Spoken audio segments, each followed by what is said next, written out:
As far as we are concerned, it's finished already because we've given due process to all the companies, including Solar Philippines. So, tapos na kami magbigay ng notices. Actually, we haven't even received any response to any notice or demand that we have sent out. Hindi na maaaring umapila pa sa Department of Energy ang Solar Philippines na pagmamay-ari ni Batangas 1st District Representative Leandro Legarda Leviste. Ito ay kasunod ng tuluyang pagkansela ng DOE sa mga kontrata ng nasabing kumpanya. Ayon kay Energy Secretary Sharon Garin, gaya ng iba pang mga kumpanya, dumaan ito sa due process, lalo't nais matiyak ng DOE kung nakatupad ng maayos ang bawat kumpanyang may kontrata sa kanila. Base sa prosesong sinusundan ng DOE, kailangang kanselahin ang mga kontratang hindi nakapag-deliver ng solar energy na dapat sana ay naidagdag na sa grid noong December 2025 at isa nga sa mga kumpanyang ito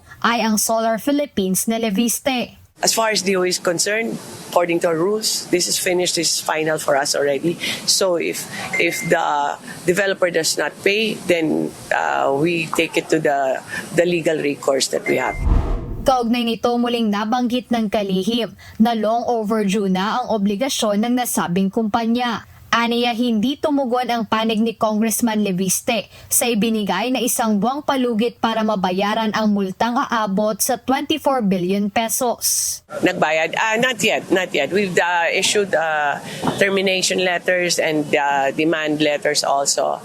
And so far walang bayad. So since there was no compliance with our demand, then we have forwarded the issue to the Ombudsman and to the DOJ also. Nasa law enforcement agencies na, ayon kay Secretary Garin, ang pag-evaluate sa mga naging paglabag at ang susunod na legal na hakbang sa usapin. Yes, sir. There's already a preliminary investigation ongoing on both on DOJ, even kay Solgen and Ombudsman. Kasi as a DOE, we've already provided all the information we can give, and then it's all up to the other agencies or even Congress to evaluate and assess kung anong dapat gawin.